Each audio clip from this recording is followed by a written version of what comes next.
Hey friends, well, happy Tuesday and thanks for joining this 13 Plus FastCast. We couldn't not start out with this look at Tucson right now. Look at those clouds. You can barely see a thing and look how dark they are. So hopefully, crossing our fingers, finally seeing a storm today. I can't remember the last time I saw a storm here at home. I know. It's been forever. Officially fall. We will have Allie. Nice. Yeah, definitely. So we will have Allie joining us later on in this FastCast here in about 5 minutes to give you just kind of an update on the weather situation, let you know what it's looking like for your part of the region.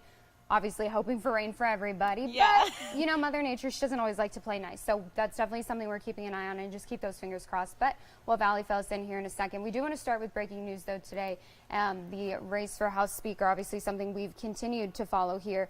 And after multiple rounds of secret ballot voting this morning, Minnesota Representative Tom Emmer has emerged as the new candidate. Now, he defeated 7 others for that position. He received 117 votes this morning. It was in the 5th and final round of voting. Representative Mike Johnson of Louisiana received 97. But 117 still short of the 217 he needs. So after he secured the nomination, Emmer asked for a roll call vote to get each member on the record about whether they're for or against him. According to a GOP member, there were more than 20 no votes against Emmer. That's enough to prevent him from being Speaker on the full House floor. House GOP lawmakers still meeting behind doors. Closed doors. No time or date has been announced quite yet for a full House vote. And another big story we're following today, and that another plea deal in the Georgia election case. Former Trump attorney Jenna Ellis became the 4th defendant in this case to plead guilty. Ellis appeared before a judge this morning, tearfully admitting that she made a mistake in this case. She said that she made up details about election fraud and saying that she regretted her decision to represent the former president. Let's go ahead and listen into exactly what she had to say.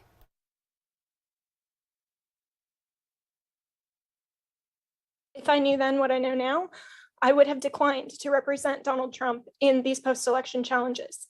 I look back on this whole experience with deep remorse. For those failures of mine, Your Honor, I have taken responsibility already before the Colorado bar who censured me, and I now take responsibility before this court and apologize to the people of Georgia. Thank you. Now, Ellis is pleading guilty to a felony count of aiding and abetting false statements and writings. Prosecutors recommended 5 years of probation, $5,000 in restitution, and 100 hours of community service. On top of that, she will also have to write an apology letter to the people of Georgia and agree to testify in any future trials relating to this case.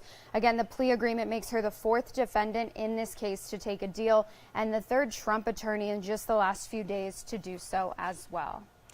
And keeping an eye on another case involving the former president, Michael Cohen coming face to face with Donald Trump today. Once described as Trump's, quote, fixer, Cohen is testifying in New York as part of the civil fraud case against Trump. Multiple sources say this is the first time the two have spoken in 5 years. Cohen previously spent time in jail for tax crimes and lying to Congress. He also testified before Congress about a hush money scheme involving women claiming to have had affairs with Trump. Now, in this case, the New York Attorney General seeking to bar Trump from doing business in the state. Trump is expected to be called as a witness at some point during the trial. And continuing to keep an eye on Israel today and just the latest happening overseas right now, we do want to take a look at some of the numbers because in the last 24 hours, more than 700 people have been killed in Gaza. That is the highest daily number since Israel started their airstrikes in the region. That means that more than 5,700 people have been killed so far, including 2,360 children. More than 1,500 people are still missing. More than half of the people that are missing are also kids. And the humanitarian crisis in Gaza continues to worsen. More than 2 million people are currently trapped there. You can just see some of the scene there on your screen. Now, resources like fuel and water, they are running out. Water production in Gaza is currently at 5% of normal levels, and the fuel needed to run those water systems and keep hospitals operating is running out. Now, this morning, the IDF says it will send fuel to Gaza civilians, but it will not allow that fuel to reach Hamas. In the meantime, the U.S. continues to urge Israel to delay its ground invasion of Gaza with the hope that more hostages will be released. More than 200 people are being held hostage by Hamas. So far, 4 women have been freed. Those were 2 Americans and 2 Israelis yesterday. Now we do want to take a look back at that shot that we were looking at, because goodness, before we it get looks to darker. I know it does. Before we get to some of the stories that we're following back here at home, of course, the big one today is going to be weather, because it's been a long time since I've seen a cloud like that. And we actually have Allie Potter here with us today. Just looking at that cloud, Allie, it's giving me all the like Texas vibes when you would see a good tornado cloud moving in. Obviously that is not the case. Not the case here. But it's a big cloud. It's a big guy. Hopefully it brings rain. Yeah, a little bit. The darker portion of that is packing some of that moisture, and we're going to start to see those clouds really start to build this afternoon, specifically when those rain chances will come into place. 50%, which we're starting to climb on up because they start to increase a little bit more and more. But we are feeling more like fall, and this storm system that's passing through, it's a trough, mind you. So it digging deep.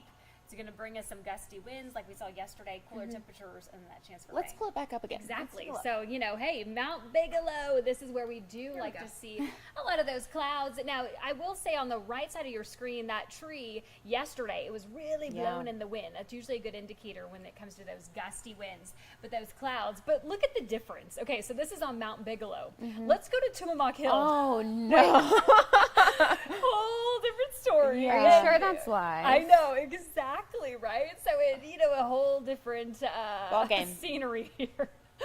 And folks can take advantage of Tillamook Hill at the moment, because look at these temperatures. Gorgeous. 73, and it's only 10:30 in the morning. We will take it. 70 if you're in Sierra Vista. 71 for Nogales. Look at Safford. 50s.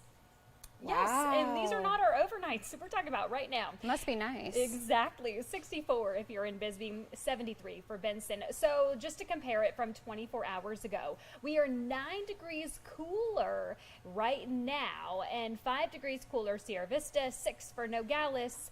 Look at Bowie, 50, Safford, 20 degrees. That's really what we're seeing when it comes to those cooler temperatures. It's all because of the storm system. Now, there was a little bit of a rain there. You could see there in the Safford area that really cooled things down for folks up there. Right now, though, here in town, we're not seeing any type of storms, dealing with a little bit of clouds, as we saw on Mount Bigelow. Sierra Vista picking up a little bit of moisture. But if we're going to see any type of rainfall, it's going to be later on this afternoon. So I fast forward all the way up to 1:45 this afternoon. That's when that cell making its way into the Tucson metro area, little parts of Bisbee, and even some rain happening in Nogales, parts of Bisbee. Around 3 o'clock, that's when those storms look even more promising, but covering pretty much Cochise County and then parts of Pima County, a little bit of Santa Cruz County. If you live on the west side of the state, not so much, unfortunately, though. We're seeing parts of Tucson, a little bit in Marana, 3 Points area, Sierra Vista, Bisbee, Tombstone, Elfrida. So those storms will really start to make their way into town. Tucson area, though, seeing a little bit of rain around the 8 o'clock hour. So maybe after you're done having dinner this evening and then going to bed, we might see a little bit of rainfall. So our GFS model, in fact, is being very generous. So when it comes to the potential rainfall that we're going to see, 44 hundredths of an inch for the Tucson area, 6 hundredths of an inch only in Sierra Vista, 20 hundredths of an inch for the Safford area. As I mentioned before, though, on the west side of the state, so Phoenix, Ajo, Sal's, Casa Grande, more so on the drier end of things. The Douglas area, 31 hundredths of an inch. And I talked about that trough, mind you. That is exactly what we're looking at right here. It really is a deep trough extending to the south to our friends down in Mexico, bringing us those cooler temperatures, those gusty winds like we saw yesterday, and then that potential for that rainfall. Those cooler temps are going to be sticking with us because of that trough, because that ridge of high pressure, in fact, will warm us up once again, though, as we head into around Thursday, Friday, but then our weekend cooling down a little bit. Those gusty winds, not as gusty as we did see, in fact, yesterday. 15 miles per hour, though, 18, 19 around 3 o'clock, though, this afternoon. All right, 79 degrees for Tucson today, 71 in Sierra Vista, 73 for Nogales, 72 in Douglas, with 50 and 60% chances for rain. Some of you guys might be seeing some sunshine right now, but those clouds will make their way into town later on this afternoon, by the way. So 78 for tomorrow with a very, very slight chance for rain, only at a 10%. The sunshine sticking with us Thursday, Friday, Saturday, Sunday, extending all the way to early next week. The 80s, though, this is where we should be this time of the year, those lower 80s.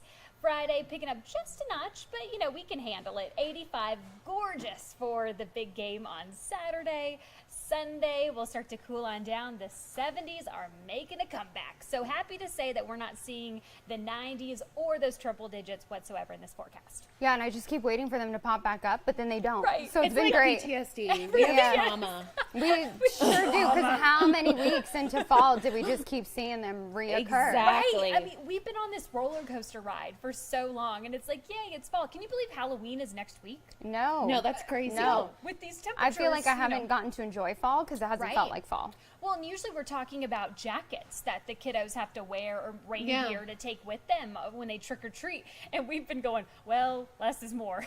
Exactly. Don't wear those heavy costumes. Right. Well, maybe we'll have a great winter, right? I mean, at some point, the luck has Focus to on change. this week. Okay. Carson, okay, positive thoughts now. Absolutely. Oh, thank you, Well, thank Allie. you, Allie. Some great news.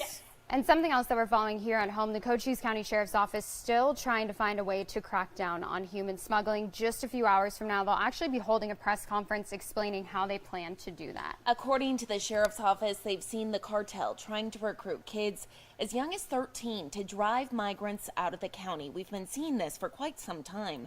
These drivers are ordered to get away from law enforcement by any means necessary. Not only does that create a huge safety risk for the drivers and migrants, but for the general public as well. The sheriff's office is now getting assistance from local, state, and federal public safety organizations to help address this issue. They'll be kicking off their new prevention project that's at 1 o'clock this afternoon. The sheriff will be joined by representatives from other agencies that will be helping out for this. Of course, we'll be there. We'll be keeping a close eye on it. We'll let you know anything that comes out of that. And then later today, crews will officially begin to break ground and begin some of their upgrades at Joaquin Murrieta Park. Yep, that's right. So this is something they've been working on for a decade. I think that's crazy when you think about how long that is. Big plans there. Big plans. Gotta be impressive. Right? Our very own Jack Cooper has a look at what's in store and how long it'll take.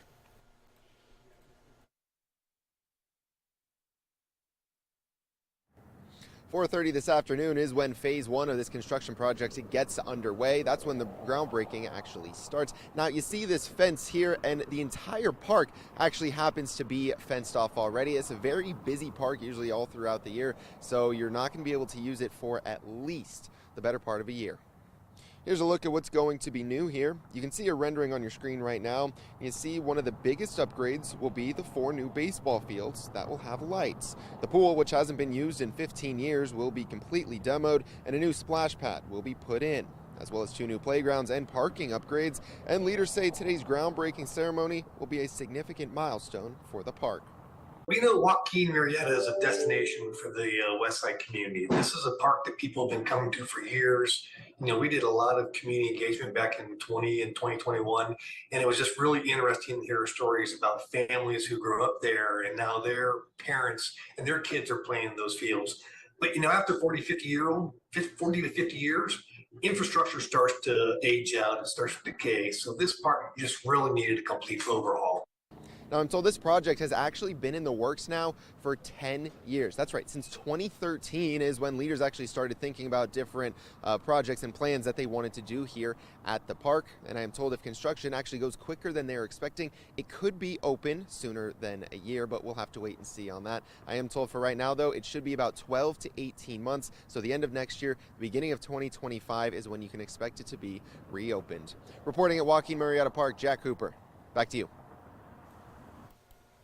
And we do want to come back with some late breaking news, really just into our newsroom. So we just got word from the U.S. Department of Agriculture, Forest Service, Coronado National Forest, also Santa Catalina Ranger District, that there's a lake closure in place. This is for Rose Canyon Lake, and it is for the next 2 years. This actually was put into effect on Sunday, and it's going to be closed until October 22nd, 2025. Now, the purpose of this is in order to protect, this is what they have written right here, in order to protect public health and safety and the environmental quality of Rose Canyon Lake, which serves as a fishery. So we know a lot of people fish there, a lot of people visit there. It will be closed for the next 2 years again in order to, quote, protect public health and safety. We're going to work to get more information as to why this is happening just now, what exactly led them to make this decision. Of course, we'll let you know as soon as we learn more. And something that you might be looking forward to in some better news heading into tonight, of course, last night, Game 6, and then later tonight, something you might be a little bit nervous for, Game 7 for the Diamondbacks. It is win or go home at this point, fighting last night to keep their World Series dream alive, walking away with a 5-1 win in Philadelphia against the Phillies. But it hasn't been easy, and with the series tied up at 3, the Diamondbacks will need to win another game in Philly. First pitch is set for 5:07 tonight. We know lots of people will be watching that, will be watching that. Whoever wins will take on the Rangers in the World Series. Exciting. Very Super exciting. I'm like, it's been a while. I know. And when you think about like professional sports in Arizona, like the Cardinals, I'm like, come on, Diamondbacks, because it's not a Super Bowl year for the Cardinals. Exactly. Probably. Well, we want to take one last look. Oh my goodness. Both of us. Oh my gosh. Just from the time, when did we start this? Just 15 minutes ago when we started this, you were able to see the mountain, the pine trees there. Now it's just the fog, the cloud cover coming in, so... This is what we need. This Holy is moly, what we like I know. to see. So somebody's getting rain. That's Mount the good Bickelow's news. getting rain. Yeah, somebody's getting rain. It's not us, but hopefully it will be. So this is something, be sure to keep an eye on this throughout the day, just our weather situation. Be sure to join Carson back here at 2:30 because we'll have updates on what we're seeing weather-wise and everything else throughout the day, and some of the stories that we're following, some of the breaking stories. So thank you for joining us for this 13 Plus FastCast. Have a great day. Tune in at 2:30.